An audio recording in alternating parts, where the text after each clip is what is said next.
বন্ধুরা, আমরা এখন এসেছি যেখানে ইসলামের সব থেকে বড় শত্রুর এক রাজপ্রাসাদ ছিল।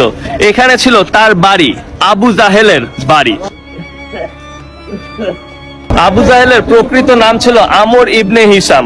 আর ঠিক হযরত মুহাম্মদ সাল্লাল্লাহু আলাইহি সাল্লামের বাড়ির পাশেই ছিল সেই আবু জাহেলের রাজপ্রাসাদ।